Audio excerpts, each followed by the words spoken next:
സല്ലല്ലാഹു അലാ മുഹമ്മദ് സല്ലല്ലാഹു അലൈഹി വസല്ലം. അങ്ങനെ ലാഭം കൊയ്യാൻ ഉദ്ദേശിക്കരുത്. വഅമ്മൽ മുനക്കസൂന റൂസുഹും വവുജൂഹും, കാലും തലയുമൊക്കെ കീമേലായി മറിച്ചു വരുന്നൊരു വിഭാഗം എന്ന് പറഞ്ഞില്ലേ. കാൽഭാഗം തലഭാഗം തായോട്ട്, മുഖത്തിന്റെ മേലെങ്ങനെ മുഖം കുത്തി വരുന്നവര്, കാല് മേലോട്ട് പൊക്കിയിട്ട് അങ്ങനെ ഒരു മിനിറ്റ് നിൽക്കാൻ തന്നെ നമ്മളെ കൊണ്ട് കഴിയുമോ? ആഖിറത്തിലേക്ക് അങ്ങനെയാണ് മലക്കുകൾ നടത്തിക്കൊണ്ടുവരുന്നത്. നിർത്താനേക്കൂല കേട്ടോ, രണ്ട് മലക്കുകൾ കൂടെയുണ്ടാകും. വജാഅത്ത് കുല്ലു നഫ്സിൻ മഅഹാ സായിഖും വശഹീദ്. ഏതൊരാള് ഖബറിൽ നിന്ന് വരുമ്പോഴും രണ്ട് മലക്ക് കൂടെയുണ്ടാകും. ഒരു മലക്ക് നടക്ക് എന്ന് പറയാനാണ്, മുന്നോട്ട് നീങ്ങ് എന്ന് പറയാനാണ്. മറ്റൊരു മലക്ക് എന്തിനാണ്? അനുകൂലമാണെങ്കിൽ അനുകൂല സാക്ഷി പറയാനാണ്, പ്രതികൂലമാണെങ്കിൽ പ്രതികൂല സാക്ഷി പറയാനാണ്. ആരെ കൂടെയും രണ്ട് മലക്കുണ്ടാകും. ഖബറിൽ നിന്ന് എണീറ്റ് വരുമ്പോ രണ്ട് മലക്കുണ്ടാകും. ഒരു പോയിന്റിലും ഒന്ന് നിൽക്കാനോ ഒന്ന് വിശ്രമിക്കാനോ സമ്മതിക്കൂല. ഇങ്ങനെ കീമേൽ മറിക്കപ്പെട്ട വിഭാഗം ഫഅകലത്തുർരിബാ, അവര് പലിശ ഭക്ഷിക്കുന്നവരാണ്. ഇഷ്ടം പോലെ സമ്പാദ്യമല്ലേ പലിശക്ക് പലരും വാങ്ങിക്കൂട്ടുന്നത്. നഊദു ബില്ലാഹ്. പലരുടെയും കഥ ആലോചിച്ചു നോക്കുമ്പോ അതാ ചില ആൾക്കാർ സ്വതക്ക കൊടുക്കാനും സക്കാത്ത് കൊടുക്കാനും വരെ ഉപയോഗിക്കുന്നത് പലിശയാണ്.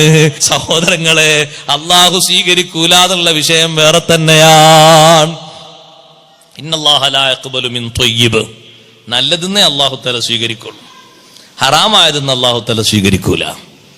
പലിശക്ക് പണം കൊടുത്ത് വികസിപ്പിച്ച് അത് വർദ്ധിപ്പിച്ച് ബാങ്കിലെ മാനേജറോട് ഈ അക്കൗണ്ട് തുടങ്ങാൻ വേണ്ടിയിട്ടൊന്ന് സംസാരിക്കാൻ വേണ്ടി പോയപ്പോൾ ആൾ പറഞ്ഞു, പലിശ ഇല്ലാത്ത ഒരു അക്കൗണ്ടേ ഉസ്താദേ ഉള്ളൂ, കറന്റ് അക്കൗണ്ട്.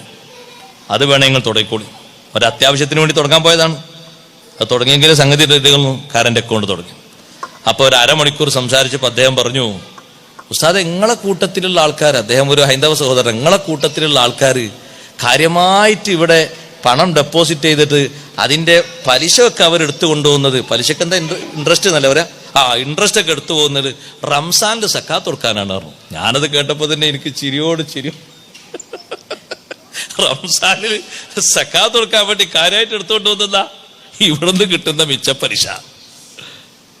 ചില ആൾക്കാർ പോരണ്ടാക്കിയിട്ട് എത്ര കാലം കഴിഞ്ഞിട്ട് അവർ മരിച്ചിട്ടും അതിന്റെ ബാധ്യത തീരാത്ത ആൾക്കാർ. അല്ലാഹു കാത്തുരക്ഷിക്കട്ടെ. അങ്ങനൊന്നും ഇടങ്ങേറായിട്ട് ആരും പുരണ്ടാക്കണ്ട, ബുദ്ധിമുട്ടാക്കണ്ട. പാകത്തിനുള്ളത് മതി. ഒരു കൊല്ലം കൊണ്ട് തന്നെ ഉണ്ടാക്കണം എന്നുള്ള തീരുമാനമൊന്നുമില്ല. 3, 4, 5, 6 കൊല്ലൊക്കെ ആകാ പുരണ്ടാക്കണേന്. ആരോ കേസ് പറയോ?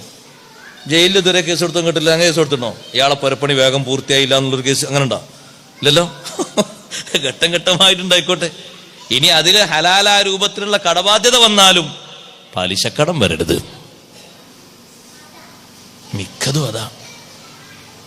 ഉസ്താദേ, ഒരാൾ വിളിച്ചത്, ഉസ്താദേ അടുത്തൊരു കല്യാണം കഴിഞ്ഞു. ഞാൻ ചോദിച്ചു എന്തേ പേടി? കല്യാണം കണ്ടിട്ട് പേടിയായി പോയി.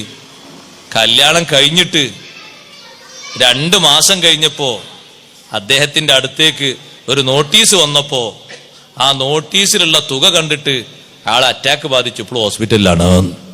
വാങ്ങുമ്പോ ഓർമ്മയില്ലേന്നു അങ്ങനെ വരും. അപ്പൊ എന്തേന്ന് ചോദിച്ചപ്പോ കല്യാണം മാമാങ്കത്തിന് വേണ്ടി മൊത്തം ചെലവഴിച്ചത് 25 ലക്ഷമാണ്. നിങ്ങൾ ഹൂന്ന് തന്നെ വലിക്കണ്ട, അവിടൊക്കെ സാധാരണ എന്നെ പറഞ്ഞു 25 ലക്ഷമാണ്. 25 ലക്ഷമാണ് ചെലവഴിച്ചത്. 25 ലക്ഷത്തില് ആകെ അയാളെ കയ്യിലുള്ള പണമായിട്ട് എത്ര ഉള്ളത്? 2 ലക്ഷം. ബാക്കി 23 കടമെടുത്തതാണ്. നേരെ അതിന്റെ തുക അനുസരിച്ച് അങ്ങോട്ട് ചെല്ലാതിരുന്നപ്പോൾ നോട്ടീസ് ഇങ്ങോട്ട് വന്നു. നോട്ടീസിലുള്ള വാണിങ്ങും മറ്റോ കണ്ടപ്പോൾ ആള് വീണു, പിന്നെ ഹോസ്പിറ്റലിലായി, പിന്നെ ചികിത്സ. എന്താ കാര്യമുള്ളത്? പാകത്തിന് കഴിച്ചാൽ പോരെ? പാകത്തിന് കഴിച്ചാൽ മതി. വലിയ പണക്കാരനായ അബ്ദുറഹ്മാൻ ബിൻ ഔഫ് റളിയല്ലാഹു അൻഹുവിനോടും വലീമത്ത് കൊടുക്കാൻ വേണ്ടി പറഞ്ഞപ്പോൾ നബി സല്ലല്ലാഹു അലൈഹി വസല്ലം അങ്ങനെയല്ലേ പറഞ്ഞത്? ഇങ്ങനെ ഒരാടിനെ അറുത്തിട്ടെങ്കിലും ഒട്ടകം എന്ന് പേര് പറയാൻ കിട്ടാത്തോണ്ടാ, അല്ലെങ്കിൽ മദീനത്ത് എവിടെ ഒട്ടകമില്ലാത്തോണ്ടാ? ഒരാടിനെ അറുത്തിട്ടെങ്കിലും ഒരു സദ്യ കൊടുക്കണം എന്നല്ലേ? ലളിതമായിട്ട് അവനവന്റെ കഴിവിനനുസരിച്ചുള്ള ഒരു ചെറിയ പണിയെന്നേ ഉള്ളത്. ആളുകൾക്കൊരു സുന്നത്തായ നിലക്കുള്ള ഒരു സൽക്കാരം, ഒരു സദ്യ. അതിനി അതന്നെ കൊടുത്തോളന്നില്ല. നബി സല്ലല്ലാഹു അലൈഹി വസല്ലം നിങ്ങൾ 9 ഭാര്യമാർക്കും വലീമത്ത് കൊടുത്തിട്ടുണ്ട്. ഒക്കെ ഇറച്ചിയും പത്തിരിയല്ല. എന്തിനാ അങ്ങനെ പഠിപ്പിച്ച്? എല്ലാത്തിനും ഇറച്ചിയും പത്തിരിയും കൊടുക്കാൻ കിട്ടൂലേ? കിട്ടൂലെന്നോ? ഒന്ന് പറഞ്ഞാ പോരെ? എത്ര ഒട്ടകങ്ങളാ അവിടെ വേണ്ടത്? എത്ര ആടുകളാ വേണ്ടത്? ഇഷ്ടം പോലെ കൊണ്ടുവന്ന് കൊടുക്കാൻ വിധങ്ങളെ സഹായിക്കുന്ന സഹായികളില്ലേ? മുഹിബ്യങ്ങൾ ഇഷ്ടം പോലല്ലേ? ചിലതിനൊക്കെ തങ്ങൾ കൊടുത്തത് എന്താ സഹോദരങ്ങളെ? ചിലതിന് തങ്ങൾ കൊടുത്തത് റൊട്ടിയും ജെയ്ത്തും. അതാ കൊടുത്ത്.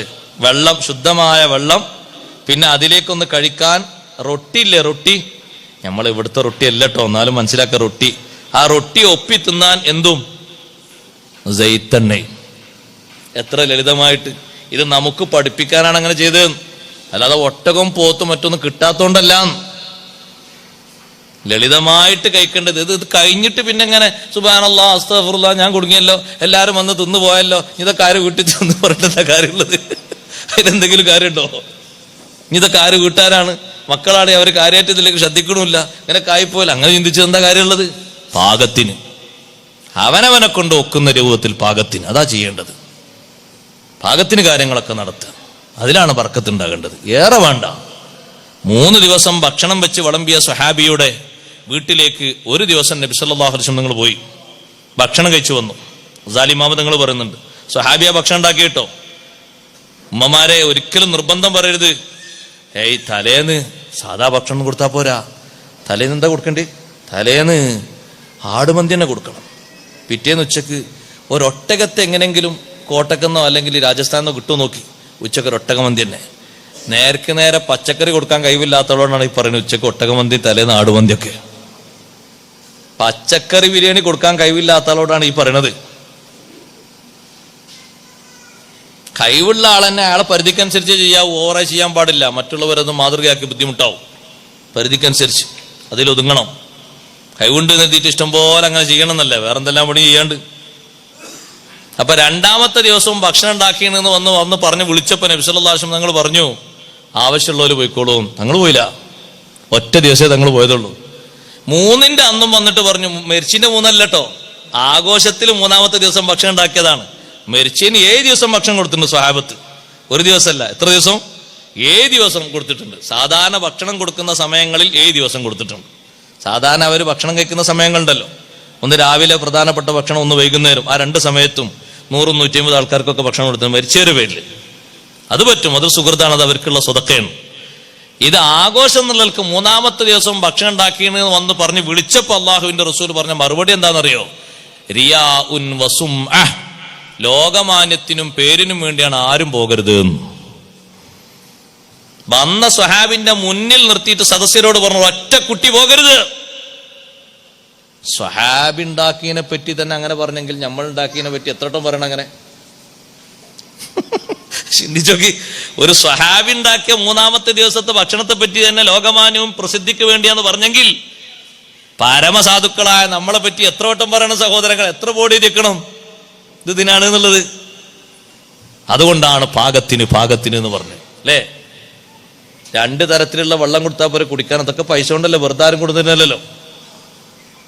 എന്നിട്ട് പച്ചയും ചുവപ്പും മഞ്ഞയും വെള്ളയും കറുപ്പും, ഇനി ഏതാണോ പുതിയ കളർ ആവശ്യമുള്ള ആള്, ഏതെങ്കിലും രാഷ്ട്രീയ പാർട്ടിക്ക് കളർ വേണമെങ്കിൽ കല്യാണപ്പുര വന്ന് നോക്കിയാൽ മതി, വെള്ളം കൊടുക്കുന്നിടത്തുണ്ടാവും.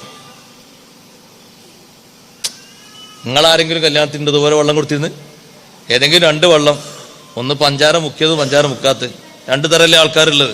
ചിലർക്ക് പഞ്ചാര പറ്റില്ല, അപ്പൊ അതിനനുസരിച്ചിട്ടുള്ള വെള്ളം, അല്ലാത്തവർക്ക് പഞ്ചാര. അതല്ലേ ഉള്ളൂ, അതല്ലേ സാധാരണ ഉള്ളത്. ഇന്നോ ഇന്ന് മധുരമുള്ളതിന് എത്ര ഐറ്റംസാ?